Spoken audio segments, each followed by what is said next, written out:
I want to tell you a story of the old days, when people were different from now. I could tell you many amusing stories of the strange white men who came to look for Eskimos. My father told me that he saw white men trying to keep warm in a tent made of canvas cloth. We too had tents, but we lived in them only in summer. To live in a summer tent in winter is madness. To find good seal hunting, we sometimes moved our families with all our belongings. This was a time of great excitement for me. I can still remember riding on our big sled, the loud barking of the dogs, and the sound of my father's voice as he urged them on.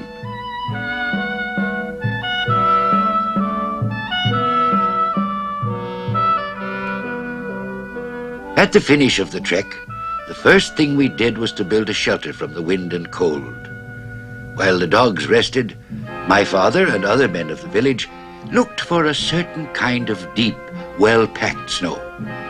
This kind of snow was the best for cutting into blocks. And once it was found, we all worked together at the igloo building.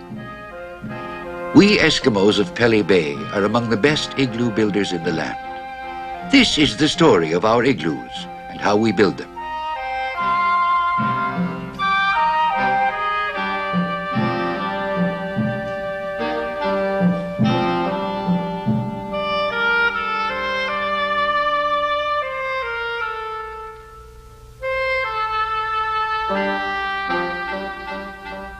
My father told me a story about a young boy who managed to live through a terrible famine. Everyone in his village was either ill or dead. His own parents had died of hunger. The igloos were cold, for there was no seal oil for the lamps. The few men left alive were too weak to hunt, and soon everything would be desolate and silent. So, early one morning, the young boy left this place of sorrow. He took with him his father's spear, just in case he found a seal or perhaps even a small fox. The young boy walked a long, long way, on and on across the snow. A terrible hunger gripped his stomach, and his legs felt weak. At last, as the light was failing, he saw in the distance a lonely igloo. With his last remaining strength, he made his way towards it. After a great struggle, he came up to the igloo and crawled inside. He looked around, his eyes heavy with the sleep of death. The igloo was empty, and no one came to greet him. A lamp burned brightly, and seal meat was cooking in a pot. Then a voice bade him welcome to the igloo. "Eat all you need of seal meat," said the voice. "Dry your mittens and boots on the rack above the lamp, and sleep well beneath the warm skins on the sleeping platform. Do not be afraid, for no harm will come to you." The starving boy needed no second bidding. He ate the seal meat and dried his mittens and boots over the lamp. Then he slept beneath the warm skins on the sleeping platform. He awoke shivering with cold. The lamp, the seal meat, and the warm skins had vanished. But when he left the igloo, he found waiting for him a sled and 6 fine dogs. Then a voice, coming it seemed from nowhere, told him to ride the sled, to let the dogs take him on a long journey. So the boy rode the sled all that day. Fast as the wind they traveled over the snow. The dogs were silent, nor did they look on one side or the other, nor did they rest. On and on they ran, until, just as the light was failing, they came to another igloo. When they stopped outside, the dogs and the sled vanished. Then the voice told the boy to enter the igloo. "Dry your mittens and boots over the lamp," said the voice. "Fill your belly with seal meat, and sleep under the warm skins on the sleeping platform. Do not be afraid, for no harm will come to you." And all this came to pass, even as the night before. Once again the boy awoke, shivering with cold. The lamp, the seal meat, and the warm skins had vanished. But when he left the igloo, he found the dogs and the sled waiting for him. "Go for the last time," said the voice. "Ride the sled. The dogs will take you on a long journey." So the boy rode the sled all that day, swiftly, swiftly over the snow, and the only sound he heard was the wind moaning in his ears. On and on the dogs ran, neither looking to one side or the other, never stopping, never tiring. At last, just as the light was failing, the boy saw a village of many igloos. When he came close by, the dogs and the sled vanished. He was greeted by all the people of the village, and they were kind to him. They held a big feast in his honor, for he was a stranger from a far country. "Come, live with us," they said. "Here there is no famine. Hunger is unknown, for seals and caribou are found in great numbers. Stay with us and become a great hunter. Tell us stories of the land you come from." And so the boy stayed in this magic place. He became a great hunter and had many children. And for all I know, he lives there yet.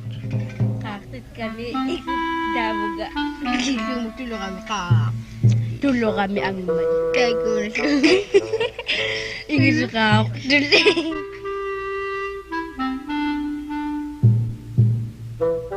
When several igloos were joined together, they were large enough to hold the drum dance. These big igloos were places of feasting and songs as well as dancing. As a small boy, I remember these times.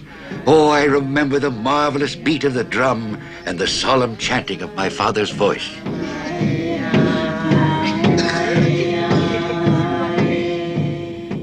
Games were played among the women and children in the big igloo. These were good times, happy times, and to me, a small child, all the world was happy. I quickly forgot the hardships of cold and famine when games were played.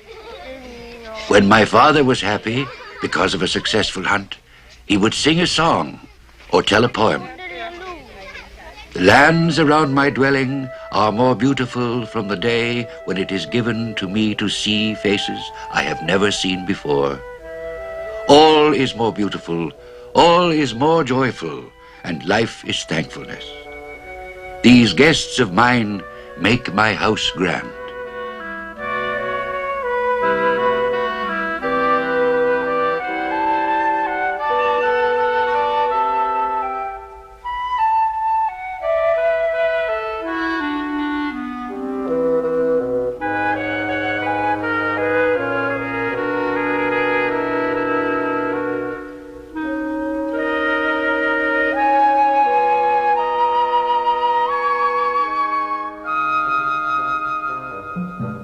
In winter, our hungry sled dogs would eat anything made of skin, including the sled.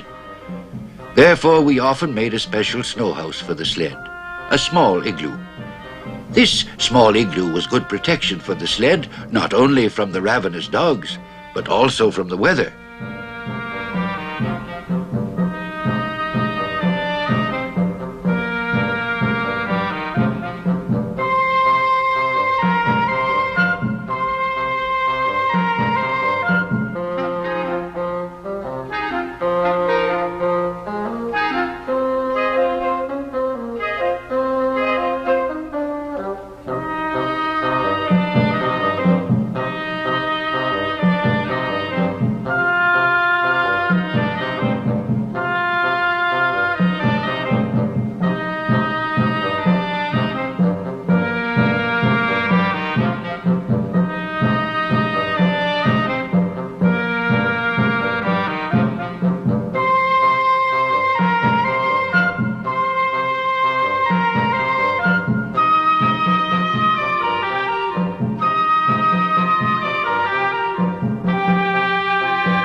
When the men went hunting, it was necessary for the women to stay in the igloo.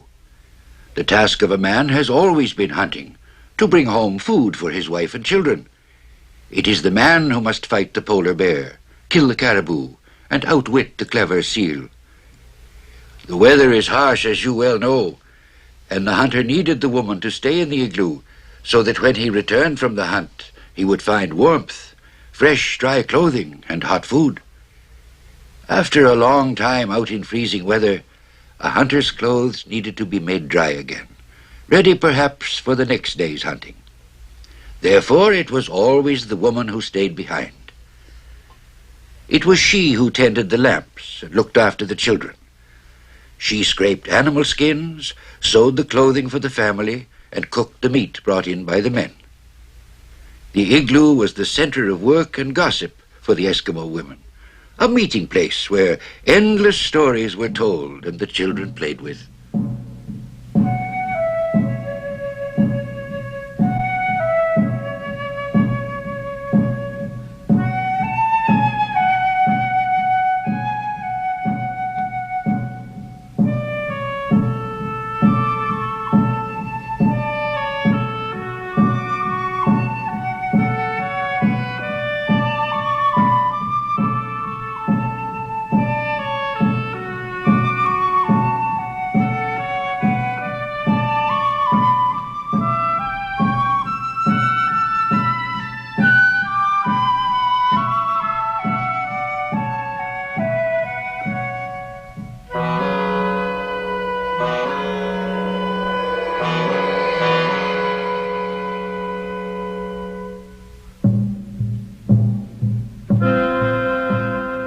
The hunters would at last return.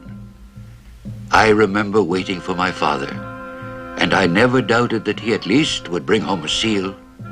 I was seldom wrong. My father was a great hunter.